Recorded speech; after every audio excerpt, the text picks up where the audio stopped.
Ya, kalian nggak salah lihat. Sekarang Subaru balik lagi ke IMS dan langsung bawa Subaru WRX, World Rally Experimental. Seperti biasa, sedan sport 4 pintu dengan darah rally. Ayo kita bahas.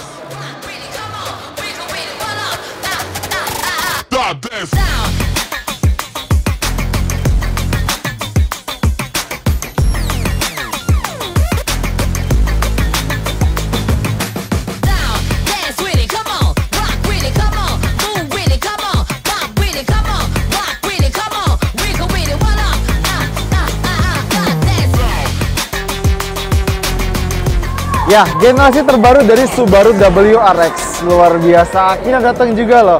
Dan pertama kali ngelihat sebenarnya agak-agak gimana gitu. Karena kalau di foto, dia banyak banget cladding plastiknya dari depan, samping, sampai ke belakang. Tapi ternyata begitu dilihat malah nggak apa-apa. Oke, masih kelihatan, cuma nggak apa-apa lah. Dan dia masih ada signature ya, hood scoop yang gede untuk memasukkan udara ke intercoolernya. Karena dia pakai mesin turbo. Nah, sekarang yang kita lihat ini adalah yang transmisi manual. Dan sekarang Subaru WRX itu punya dua varian, manual dan CVT. Tapi CVT-nya beda, karena Subaru bilang ada revisi besar-besaran. Nanti kita bahas ya. Dan ini adalah varian berharga 849,5 juta rupiah. Kalau yang CVT 949,5 juta rupiah. Beda harga 100 juta itu sebenarnya nggak cuma dari transmisinya ada, tapi kelengkapannya juga. Jadi misalnya, ini dia nggak pakai eyesight, yang CVT pakai. Dia joknya biasa, yang CVT spesial. Bahkan CVT itu varian TS. Ya, TS itu singkatan dari Tune by STI. Nah, STI singkatan dari Subaru Teknika Internasional. Jadi, singkatan dalam singkatan. Pusing sama. Lampu depannya LED dan desain ala Hawkeye atau mata elang. Khas Subaru modern. Grillnya masih khas Subaru juga, segi 6 dengan logo Subaru di tengahnya. Yang mau bilang mirip Datsun, monggo, silahkan, bebas. Dan ini cladding plastik hitam yang gue ceritain. Dan kalau kita lihat lebih dekat, ada motif segi 6. Agak-agak mirip sama bola golf ya.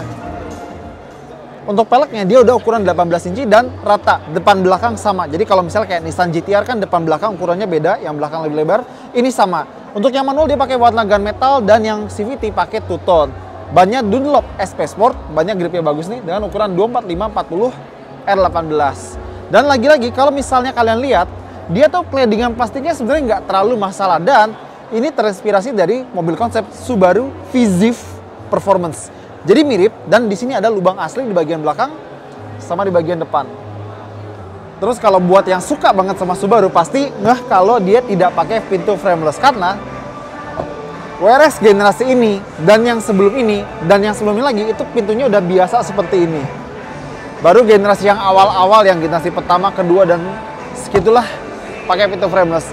Subaru bilang demi NVH ya, biar suara dari luar nggak begitu masuk, tapi ya sayang aja gitu loh.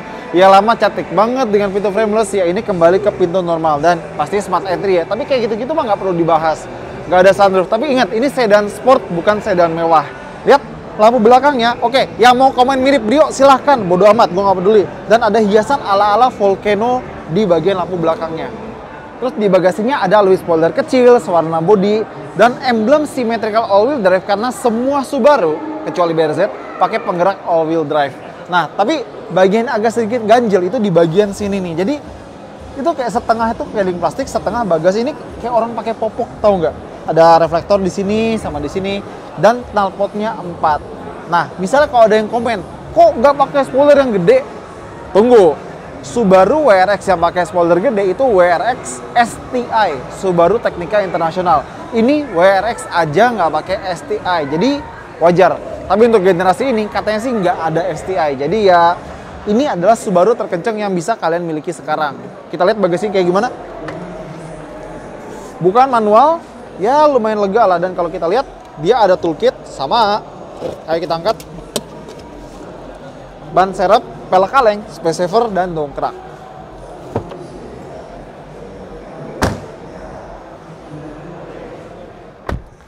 Interior Subaru WRX yang paling baru. Jadi kalau dilihat-lihat, yang paling mencuri perhatian pasti layar yang gede ini. Jadi hampir semua Subaru yang baru di luar negeri, kayak di Amerika, di Jepang, mereka udah pakai ini. Ini sistem Starlink terbaru dari Subaru, yang sayangnya menghilangkan beberapa tombol fisik. Untungnya kita masih dapat tombol buat gantiin temperatur di kanan kiri ya, dia udah dual zone. Tapi buat kayak fan speed dan segala macam kita harus dari layar sentuhnya. Aduh, agak sayang. Tapi ya udahlah, sekarang kita bahas kokpitnya ada apa aja. Pertama dia dapat setir yang identik sama Subaru lain di bagian tengahnya, tapi lingkarnya ini kayak sedikit lebih kecil ya, dan dia flat bottom dengan tulisan WRX di bagian bawah, dan ada trip karbon palsu, dan pastinya udah bisa tilt dan teleskopik. Buat cari posisi duduk yang ergonomis mah gampang pakai mobil ini. Jok maju mundur, rebah tegak, dan bisa tinggi rendah, tapi masih manual. Dan ini bukan jok Recaro, ini jok standar Subaru ya. Sen di sebelah kanan, wiper di sebelah kiri, jadi agak kebalik sama kayak kemarin BRZ ya. Dan dia udah pakai pedal alloy yang sporty. Aduh, enak banget remnya, gasnya, koplingnya. Dan ini transmisi manual, jadi dia 6 speed. Jadi kalau kita pengen masuk gigi mundur, tarik cincinnya, geser, baru masuk gigi mundur. Terus untuk bahan-bahan ya sebenarnya di sini masih banyak empuk-empuknya. Di sini ya udah agak keras. Di bagian atas masih ada empuk-empuknya, dan di door trim juga masih banyak lapisan empuk dan jahitan merah. Sebenarnya bagus, tapi ya kalau diingat-ingat ada lawan dari Eropa mungkin masih biasa aja gitu ya. Untungnya di bagian dengkul masih ada lapisan kulit plus jahitan merah yang kalau kita sendiri itu masih berasa lumayan enak. Nggak empuk, cuma masih lumayan. Dan buat auxiliary ada di sini masih ada yang pakai aux ya.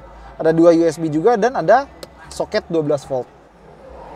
Mundur dikit ke belakang ada 2 cup holder, ada 1 kantong kecil, dan gue suka penempatan rem tangannya deket banget sama driver, jadi nggak usah jauh-jauh kalau misalnya lagi pengen nakal. Memuaskan banget, dan masih rem tangan konvensional, rem jari. Apa itu? Di sini ada laci kecil, tapi dia ada power outlet 12 volt lagi, dan ada sedikit apa ya, celah buat kita manjangin kabel ya ke bagian luar, ke dalamnya juga. Posisinya itu tuh enak, ergonomis, dan masih ada rasa sportinya. Bener-bener Subaru tahu apa yang penting buat WRX. Kantong ada di pintu, terus ada di sini juga. Tadi di bagian tengah udah kita kasih lihat. Terus kalau misalnya pengen connect smartphone ke sini, ke Starlink-nya juga bisa. Tapi ingat, karena ini manual, dia tidak ada eyesight.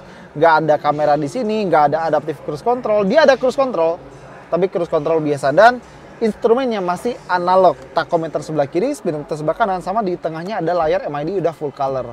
Dan ya pokoknya itu yang penting buat WRX, udah ke cover semua. Setir kecil, jok enak, pedal bagus, posisi enak dah. Lihat belakang yuk. Duduk belakang, kita bikin cepat. Tinggi gue 178, headroom masih ada, legroom masih bagus, kita bisa masukin kaki ke bawah jok depan. Di sini ada charger 2. Nggak ada AC, nggak ada jok pemanas atau pendingin di semua jok. Ada grab handle di semuanya, dan nggak ada armrest, dan joknya bisa dilipat. Terus satu hal yang paling mewah di belakang adalah power window auto up sama auto down. Kenapa gue bikin cepat di sini? Soalnya yang beli WRX pasti nyetir. Penumpang ya dikasih senyamannya aja lah. Bahkan kantong belakang cuma 1. Dia di pintu adalah. Nah, ini yang CVT. Jadi selain gearbox, bedanya banyak banget. Dia dapat sistem keselamatan aktif Subaru EyeSight, dapat adaptive cruise control, terus dapat jok Recaro yang didudukinya malah lebih enak lagi. Bahkan di belakang pun ada bedanya. Sebelum ke belakang nih, lihat. Center console box-nya lebih gede, dan CD changer yang di sebelah sini. Masih ada denger CD ya. Ke belakang kita dapat AC sama dapat armrest tengah. Jadi kalau misalnya nih perlu ngajak orang di belakang, ya orang belakang akan lebih bersyukur gitu. Dan soal si SPT ini, Subaru Performance Transmission, Subaru bilang mayoritas pembeli WRX dan WRX ST generasi kemarin adalah manual. Dikit banget yang beli CVT. Jadi bertanya-tanya gue, kenapa kalau mereka udah tahu banyak yang beli manual, kenapa bela-belain improve transmisi CVT-nya atau SPT-nya gitu? Subaru bilang ini bukan biar yang manual tuh lari ke CVT atau SPT, tapi biar pembeli mobil lain lari ke Subaru. Misalnya, jadi orang yang beli kayak Hyundai i30N, Veloster N, Golf GTI, atau Mercy A35 AMG, terus apalah hot hatchback Eropa gitu, bisa lari ke Subaru. Sebuah decision yang cukup menarik, tapi ya rem jari, ya udahlah. Sekarang saatnya kita bahas apa yang bikin WRX jadi WRX. Mesinnya, kalau dulu 2000 cc atau mungkin 2500 cc, sekarang cuma ada satu ukuran mesin. 2400 cc 4 silinder boxer, jadi pistonnya tidur ke kanan kiri, dan pakai turbo pastinya ya. Dan sekarang dia udah bukan kode EJ lagi. Jadi selamat tinggal mesin EJ dan selamat datang mesin berkode FA24F 2400 cc. Tenaganya 275 tenaga kuda dan torsinya 350 Nm. Sebenarnya angkanya tuh nggak beda-beda amat dari WRX yang lama, cuma naik sekitar 3 tenaga kuda kalau nggak salah. Tapi Subaru memperbaiki respons dari mesinnya, katanya respons gasnya lebih baik. Dan hal yang sangat mereka banggakan di generasi ini adalah transmisi CVT-nya. Tapi Subaru nggak mau bilang CVT, Subaru bilangnya SPT, Subaru Performance Transmission, bukan surat pajak tahunan ya. Jadi mereka bilang CVT ini jauh lebih responsif dan naik gigi serta turun giginya itu berasa kayak gearbox kopling ganda. Sebuah klaim yang sangat menarik.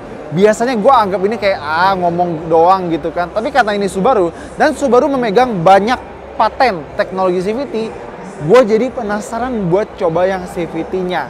Ya kalau yang manual gue yakin pasti enak, tapi yang CVT-nya nih gue penasaran. Katanya karena klaimnya sebagus itu, gue jadi pengen coba yang CVT. Dan lihat ya, intercooler, intake manifold, padat banget nih mesin. Oke, jadi apa kesimpulannya? Thank you Subaru udah mendatangkan kembali Subaru WRX ke Indonesia setelah sekian lama absen. Dan buat generasi terbaru ini, memang harus lihat tampangnya dulu buat nentuin suka atau nggak suka. Dan ya dalamnya biasa, tapi poin-poin kuncinya itu kayak posisi nyetir, setirnya, joknya, dan lain-lain itu masih bener-bener mempertimbangkan driver. Tapi yang bener-bener kita penasaran adalah mesin sama gearboxnya. Mesin katanya lebih responsif, biar cuma naik tenaga dikit, dan transmisi CVT-nya. Kalau manual Subaru enak, gue percaya, tapi CVT-nya atau SPT-nya yang katanya tuh seenak kopling ganda, itu wajib kita coba. Dan untuk pertama kali gue penasaran, pengen nyobain mobil CVT. Harusnya enak sih. Oke, itu aja dari Autored Max. Thank you banget udah nonton. Jangan lupa jempolnya, komentar, dan subscribe. Boleh. Yuk.